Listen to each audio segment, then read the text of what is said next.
All right, welcome back.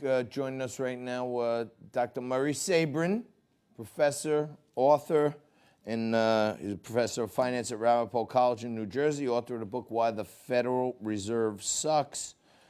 Dr. Murray, we talked about it a couple of weeks ago, I guess about a week ago now, and the market is just still in a complete and utter downfall. It's sputtering badly. What do we need to know?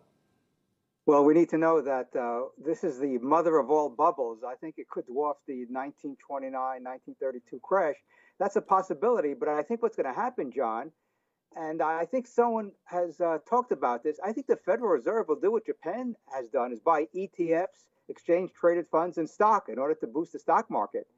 The amount of liquidity that the Federal Reserve has created, and one of the Fed governors on 60 Minutes last night said the Fed has an unlimited checking account, which of course is the problem.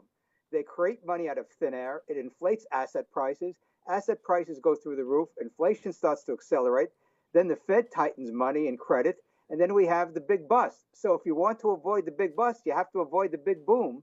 And the only way we can do that is for the Fed to stop buying assets and allow the free market to work its magic to give us all the goods and services that the great entrepreneurs across this country and across the world have given us for the past 200 years.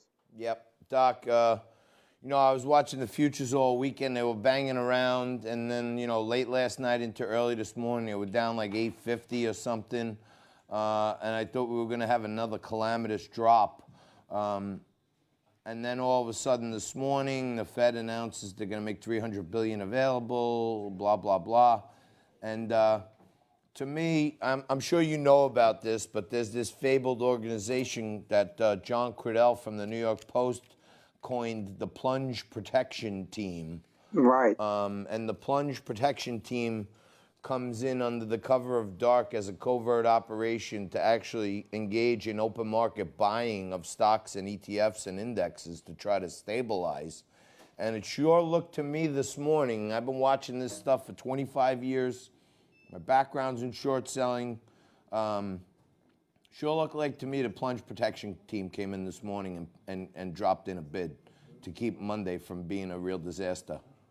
It looks certainly that way. In addition, the sentiment of stock market participants is at 1%, according to an email I just got today from one of the investment advisory service I subscribe to. So that means that people have basically sold all the stock that they wanted to, and they're just hanging on now for dear life, hoping that the stock market reflates. And that's exactly what I think the Fed is going to do, is reinflate this. Like I said, I wouldn't be surprised if they start buying stocks or they have their proxies buy stock. The big Wall Street banks getting an infusion of capital from the Federal Reserve, and they go in and buy the ETFs and the stocks. And then we could see the mother of all rallies. If you recall, the stock market rallied from its initial decline in 1929. It had a huge increase, about 50%. The same thing happened in 2001, 2002, and in 2007, 2008. So when the market has this precipitous drop, it tends to have a reflex rally. And then the question is, will it go back? Will it go down to some calamitous low, which happened in 1932 when the market dropped 86% from its September, October 1929 peak? And the same thing happened in 2007, 2008. The market dropped 56%. So again, no one can predict the future, John. If you and I could do this, we wouldn't have to work for a living. All we would do is buy futures and options, either up or down, and we could make literally billions of dollars. The question is, how are market participants going to behave when they see that the values in the stock market are worthwhile? Or will they wait for a calamitous decline like we've seen in the past? So right now, CNBC on their website showed that this is the fastest 30% drop we've seen in stock market history.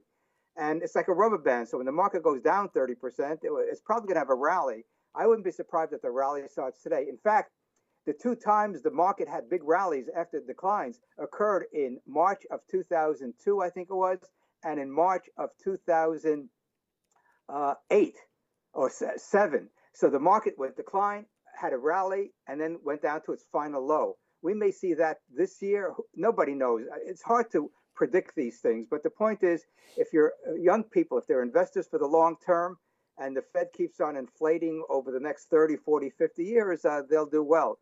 for people like us, like me at least, I'm retiring this year, and so I've got to be very nimble in my 401k to make sure that it doesn't dry up when I'm in retirement, so I can get my minimum Right. distribution at a nice level. Right. All right. Well, Doc, you're amazing, and you know, I'm doing some extended coverage on our Liquid Lunch Facebook and stuff. I would love if you would come on with us, maybe after the show or tomorrow and before earlier, where we could spend a good 20 minutes or a half hour, and really talk about that value of statistical life calculation. I don't know if you heard what I was talking about earlier. Yes, it's this I think is going to be implemented. I think we're going to see now. Here's what I'm saying, but Doc, and I'm sorry to be the bearer of bad news for older folk, but I think if we put our heads together, you and I'm not sure that the VSL calculates, how much was that life, how much of the costs of change in regulation will be borne per life, not saved, right?